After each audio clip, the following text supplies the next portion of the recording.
In 1994, a clockmaker disappeared from a room that was impossible to leave.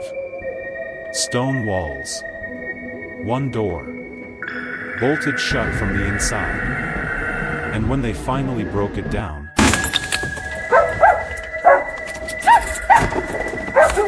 he was gone.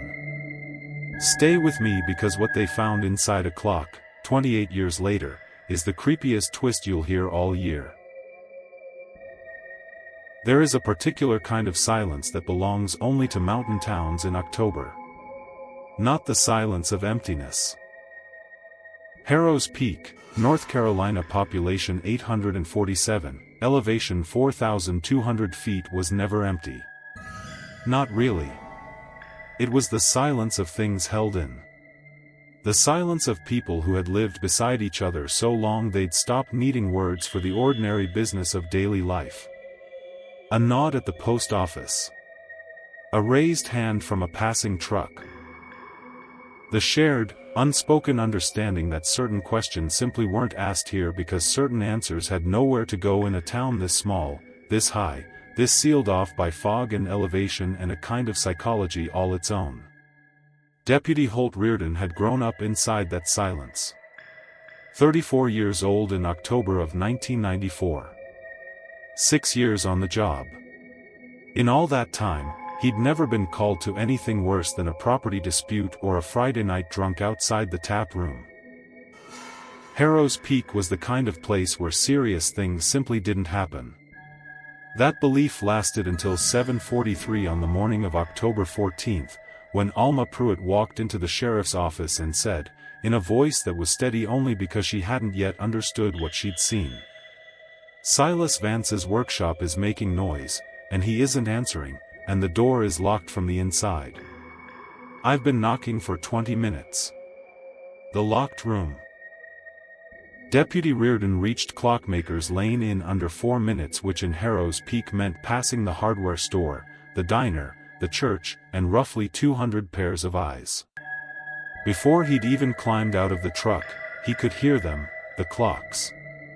Dozens of them, ticking in that dense, overlapping rhythm, anyone who'd ever walked past the workshop would recognize, like the building itself had a heartbeat. Every window was latched from the inside. Small brass mechanisms, each one seated with the precision of a man who understood mechanisms better than he understood almost anything else. And under the door, the smell, not blood, not decay, just wood shavings and clock oil and the faint mineral tang of solder. As if nothing inside had changed at all, except for the absence of the man who ran it. He knocked. He called Silas's name. Nothing answered but the clocks. He walked the building's perimeter. A single-story stone structure, built in 1922. 2 windows on the south face, one on the east, all latched. A chimney too narrow for a man's body. A solid foundation, no crawl space, no back door. One way in. One way out. And that one way, the front door, was deadbolt from the inside. He radioed Sheriff Dale Pitcher. "Dale, I need you at the workshop. And bring the crowbar." Then he stood on the step, listening to 47 clocks tick behind a door that would not open, while the fog moved around the building the way it moved around everything in Harrow's Peak, slow, patient, in no hurry at all. They broke the door down at 8:22 that morning. The crowbar bit into the frame above the lock plate, and the old wood gave with a sound Reardon would later call wrong, not the crack of forced entry, but something more reluctant. As if the building itself hadn't wanted to be opened. The door swung in. The sound of the clocks hit them first, all 47, filling the room with a chorus that was, in that moment, not comforting at all, but deeply and specifically wrong. Because the room was empty. A workbench laid out with the careful order of a man mid-project. A cup of tea gone cold. A single white cotton glove on the floor. And the unfinished masterpiece, a grandfather clock of extraordinary craftsmanship, its case complete, its face assembled, its hands frozen at 11:51, the hour Silas always stopped for the night. No Silas Vance. No struggle. No broken glass. No open flue. No trapdoor. Reardon checked twice, on his hands and knees, because the alternative wasn't something he was ready to write down yet. The room held everything Silas Vance had touched, and nothing of Silas Vance himself. Sheriff Pitcher stood in the center of that workshop for a long time. 58 years old. 22 years as sheriff. A face trained into careful neutrality, because he'd learned long ago that whatever you show first becomes the story people tell about the crisis. He looked at the cold tea. The glove. The clock frozen at 11:51. He checked his watch. 8:29. He picked up the glove with a handkerchief and bagged it. The left one was never found. "We're going to need to talk to everyone in town," he said quietly. "Starting with whoever was last seen with him. And starting with whoever had a reason to want him gone." Reardon asked, "Do we have people like that?" Pitcher looked at the unfinished clock. "In my experience, deputy, in a town this size, we always do." The investigation ran 47 days, a number more than one person in town noted matched the clocks exactly, though Pitcher dismissed it publicly as the kind of pattern-seeking frightened towns indulge in. Privately, he wrote it in his notebook with a question mark beside it. 112 interviews. 6 formal suspects. 0 arrests. And one conclusion. Pitcher carried the rest of his life, spoken only once, late at night, to his wife. That Silas Vance had not left that workshop on his own, that someone in Harrow's Peak knew exactly what happened, and that someone had looked him in the eye and told him something technically true and fundamentally dishonest, and he had never found a way to prove the difference. Mayor Gerald Ashby, silver-haired, third-generation Harrow's Peak royalty, had a seemingly perfect alibi. A town council meeting from 7 to 9:30, 11 witnesses, and a wife, Eleanor, whose word was considered beyond question. But 2 details nagged at Pitcher. 5 years earlier, Silas had built the Ashbys an anniversary clock, which Gerald had quietly sold to a collector for $800. Silas found out, and was heard saying, to no one in particular, "A man who sells a gift has told you everything you need to know about him." And on the night of the disappearance, Ashby had stepped out of the council meeting for 12 minutes to take a call from his son, a call that, by the son's own account, lasted only 4. That left 8 minutes unaccounted for. 8 minutes nobody, including Ashby, could explain. Nora Gale, 26, had apprenticed under Silas for 4 years, the person in town who'd known him best and grieved him most openly. Silas had taken her on at 17 with nothing more than, "Come back tomorrow at 7. If you're on time, we'll see." She'd been on time every day since. Her alibi was simple and unverifiable: home alone, reading, 2 unanswered calls to the workshop that raised no alarm because Silas often didn't pick up when deep in work. Father Edmund Cross, 61, pale and stooped from a life spent in cold stone rooms, confirmed that Silas had come to him 6 months before vanishing, asking to speak in confidence. Cross would say only this: "Silas Vance was not afraid. Whatever brought him to me, he was not a frightened man." Asked if Silas had been planning to leave, the priest said, "I cannot answer that," which Pitcher noted, in the margin, was itself a kind of answer. Warren Stills, 47, an outsider who'd arrived 9 years earlier with Tennessee plates and never quite been let in, had no alibi but his own empty house. The one thread connecting him to Silas was a strange notation in the workshop ledger beside a routine repair: "Ask him again." No one, including Nora, ever learned what it meant. August Holt, 72, a retired schoolteacher whose house shared a wall with the workshop, was the last person to confirm seeing Silas alive, lights on, clocks audible, at 9:45 that night. In his second interview, nervous in a way Pitcher couldn't place at first, Holt finally admitted, "I heard the clock stop."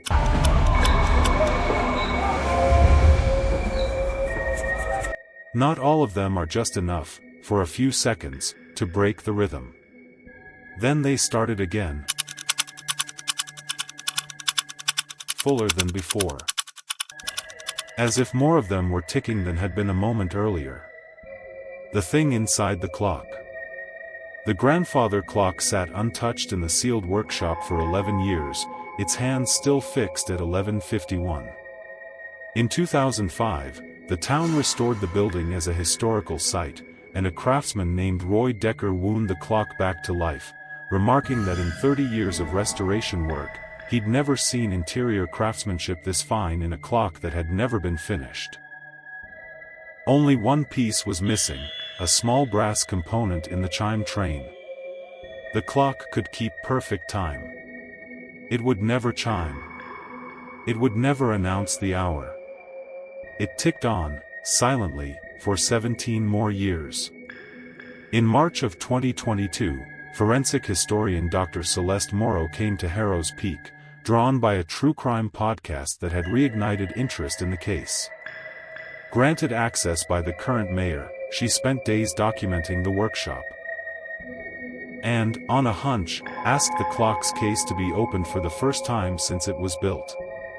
Behind the mainspring housing, in a space only Silas himself could have known to use, she found a folded square of paper. 28 years old, but preserved almost perfectly inside the sealed brass. The handwriting matched his ledger. It read, in full. "The time is correct. The mechanism is sound. What appears to be silence is not. The man who cannot hear the clock ticking is the man who stopped it. The clock remembers everything. Find what I made for last. The answer is not in the room. It never was. It is in the thing the room was made to protect." Morrow spent 2 weeks tracking down everyone still living. Pitcher had died in 2011. Cross in 2003. August Holt in 2009. Gerald Ashby, 81, was fading into dementia in an Asheville care home. Warren Stills had vanished a second time in January of 1995 and had never been found. Only Reardon, retired, and Nora Gale, now a respected restorer living in Raleigh, remained reachable. Reardon told her everything: the door, the glove, Holt's story about the clocks briefly stopping, the 8 missing minutes, the strange ledger notation. "What does the note mean?" he asked. "The part about the room." Nora, returning to Harrow's Peak for the first time in 25 years, sat before the clock a long while before answering. "He told me once that a great clock is a conversation between the maker and the person who uses it," she said. "Everything he knew about time and patience is inside that mechanism. He made that clock for someone. He never told me who. Then, quietly, I think he made it for whoever came looking. 30 years later. I think he made it for you. What the clock knows." Morrow's final report to the Cold Case Review Board ran 43 pages and ended with a single, deliberately unresolved sentence, that the evidence supported 3 coherent explanations for what happened that night, and was not sufficient to say which one was true. Perhaps, she wrote, that had been the intention all along.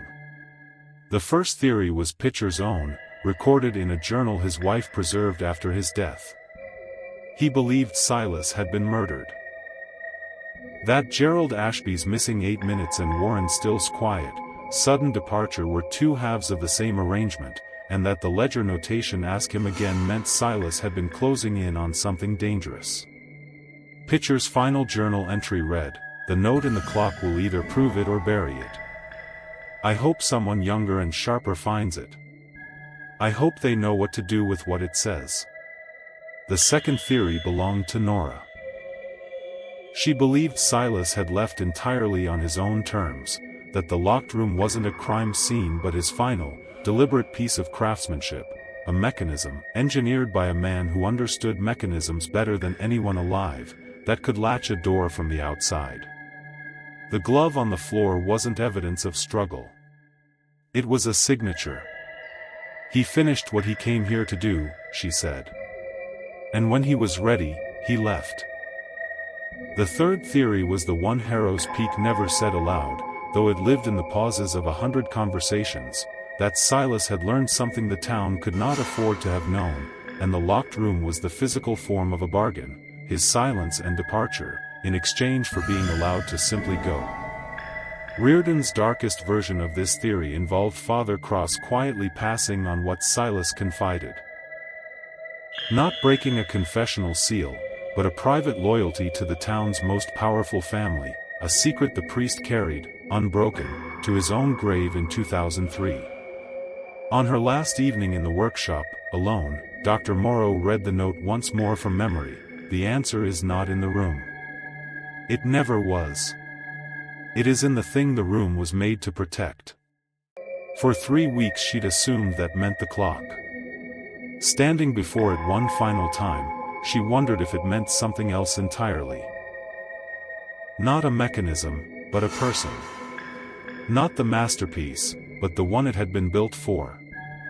She called Nora from the car, driving down through fog so thick the headlights turned to a solid wall of white. "Did Silas ever give you anything?" she asked. "In the weeks before he disappeared. Something physical. Something you still have." A long silence on the line. "There is something," Nora finally said. "I never thought it was relevant. I've had it for 28 years. A pause. "It's a key. He gave it to me 2 weeks before he disappeared. He said I might need it someday, that I'd know when." Her voice was quiet, careful. "I never knew when. I've carried it ever since. It doesn't fit anything in the workshop. I've tried it in dozens of places over the years. I still don't know what it opens." The case of Silas Vance remains open. Warren Stills has never been located. Nora Gale's key has never been matched to a lock. Gerald Ashby died in November of 2022, 8 months after Dr. Morrow's visit, without ever regaining the clarity to be questioned. He rests now in the cemetery on the hill above town, a plot that looks down, on clear days, over Clockmaker's Lane and the stone workshop at its end. Dr. Morrow continues the search from her office in Asheville, following the trail of Warren Stills through records that stretch across the mountain counties and over the state line into Tennessee. She hasn't found him. She hasn't stopped looking. The workshop is open to visitors on weekends, April through October. The clock still ticks. The hands still read 11:51. A framed copy of the note hangs beside it, and visitors read it, and walk away, and add their own theory to the 30 years of theories that have circulated through this small, fog-bound town, each one coherent, each one incomplete. Each one a clock that keeps perfect time, and will not, in the end, tell you the hour. When the fog rolls in from the west each evening and in Harrow's Peak, it almost always does. The sound of that workshop clock carries faintly through the old stone walls and into the street. A mechanism in perfect working order, ticking toward an hour it will never announce. Keeping the time of a man who may be gone, or may simply be somewhere else. Who may have been taken or who may have chosen, with the same care he gave to everything he built, to leave. The clock ticks. The fog moves. The mountain keeps its silence. And somewhere in a key on a ring in Raleigh, in an unlocated man who once lived 9 years on the edge of this town, in 8 minutes no one can account for, in a single line in a ledger that reads "Ask him again," the truth ticks on. Patient as any well-made mechanism. Waiting for someone to find the lock it fits.